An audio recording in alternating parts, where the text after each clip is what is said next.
The roar of the crowd rolled across the arena like distant thunder as Spartacus stepped onto the hot sand beneath the Roman sun. Thousands of spectators filled the stone seats, rising high above him, their voices blending into a single wave of excitement. Merchants, senators, soldiers, and wealthy families leaned forward in anticipation, eager for another afternoon of entertainment. To them, the men entering the arena were not individuals with dreams, fears, or families. They were performers in a spectacle designed to distract and amuse the citizens of Rome. Across the arena stood Spartacus's opponent, a towering fighter wrapped in heavy armor that gleamed in the sunlight. The crowd clearly favored him. Every movement he made was greeted with cheers and applause as he raised his weapon toward the spectators. Spartacus remained silent. His grip tightened around his shield as he studied the man standing opposite him. Years of training had taught him patience. In this place, strength alone rarely decided the outcome. Observation, timing, and discipline mattered just as much. The signal was given, and the arena erupted with excitement. The larger gladiator surged forward, confident and aggressive, expecting a quick victory that would satisfy the crowd. Spartacus moved with calm precision, avoiding each attack by the narrowest of margins. Sand scattered beneath their feet as the two fighters circled one another. With every exchange, the noise from the audience grew louder. What had begun as support for one fighter slowly transformed into fascination with the other. The quiet gladiator from Thrace was proving far more difficult to overcome than anyone had expected. Yet while thousands watched the contest unfolding before them, Spartacus's thoughts drifted far beyond the arena walls. The battle itself was not what troubled him. Win or lose, tomorrow would look exactly the same. Tomorrow he would wake before sunrise. Tomorrow he would train, obey orders, and prepare for another appearance before another crowd.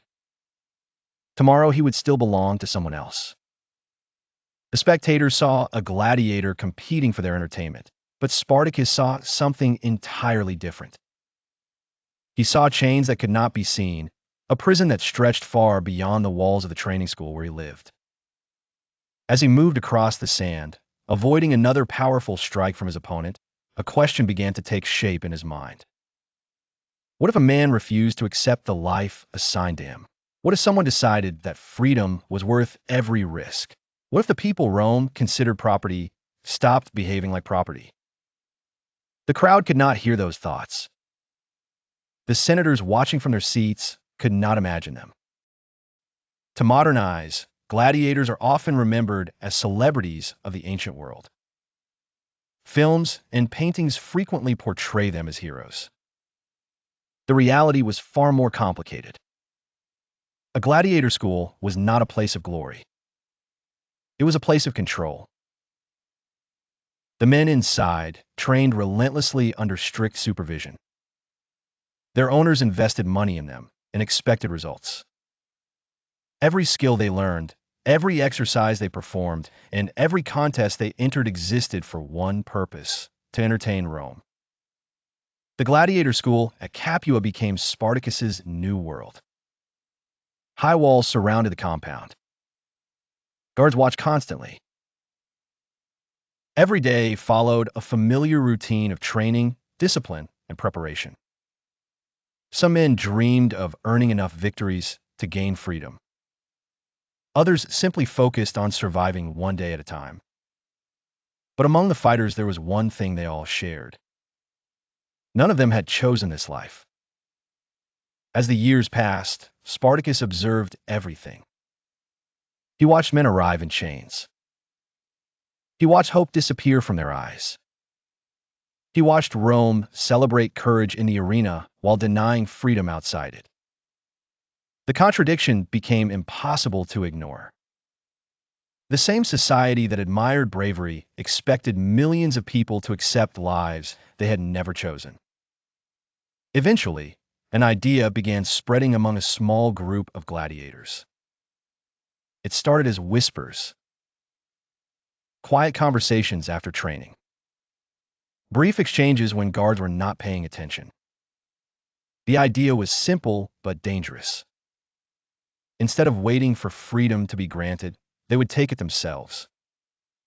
In 73 BC, that idea became action. A group of gladiators led by Spartacus and several companions launched an escape from the school at Capua. The odds were against them. They were surrounded, watched, and vastly outnumbered. Yet desperation can inspire remarkable courage. Using whatever tools they could find, the men fought their way out and fled into the countryside. Rome barely noticed. At first, the authorities treated the incident as little more than a nuisance. A few escaped slaves were hardly worth serious concern. Local forces were sent to deal with the problem, and most Roman officials assumed the matter would be resolved quickly. They were wrong. Spartacus was not interested in merely hiding. He understood something that Rome had overlooked. Across Italy, countless slaves lived under the same system he had escaped. Many dreamed of freedom. What they lacked was hope. Spartacus gave them that hope. As news of the escape spread, people began joining him. Farm workers abandoned estates. Laborers slipped away under cover of darkness. Men and women who had spent years believing they were powerless suddenly saw evidence that resistance was possible. The small band of fugitives grew larger with each passing week. Rome's confidence began to crack. The authorities sent more troops, expecting an easy victory. Instead, Spartacus repeatedly outmaneuvered them. He understood how Roman commanders thought. He used speed, surprise, and terrain to his advantage. Again and again, forces sent to capture him returned defeated. What made Spartacus truly dangerous was not simply his ability to win battles. It was his ability to inspire people. The growing rebel army included individuals from different regions, languages, and backgrounds. Many had little in common except one shared desire to live as free people. Somehow Spartacus united them. Soon tens of thousands followed him. Across Italy, rumors spread faster than facts. Some stories exaggerated his victories. Others transformed him into something larger than life. To slaves, he became a symbol of possibility.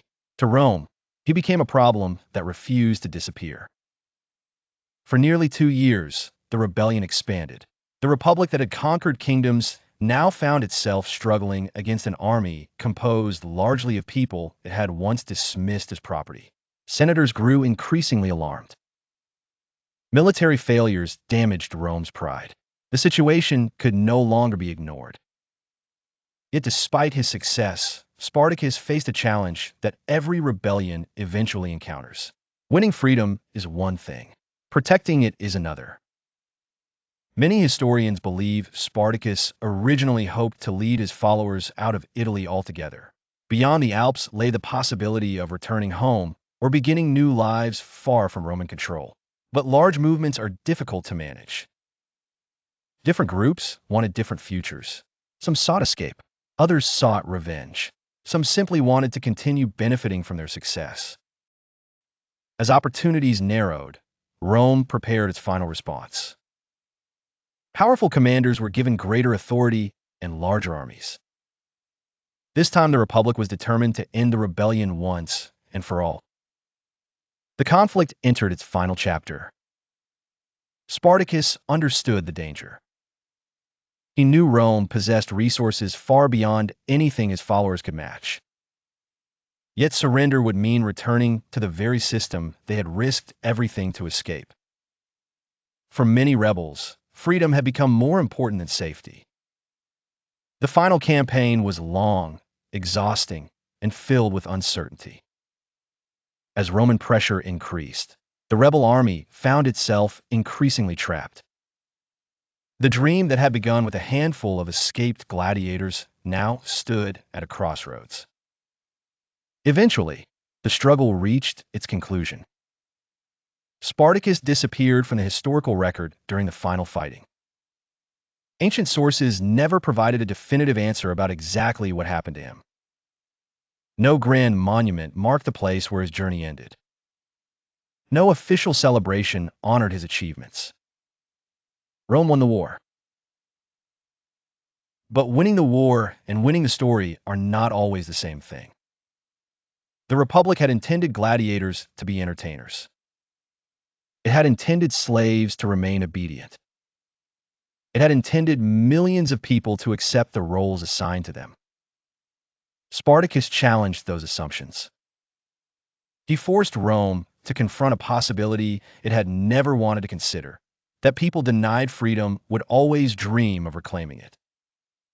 More than 2,000 years have passed since Spartacus walked the sands of the arena. The crowds who cheered from those stone seats are long gone. The senators who believed their republic would last forever have vanished into history. Even the empire that followed them eventually faded away.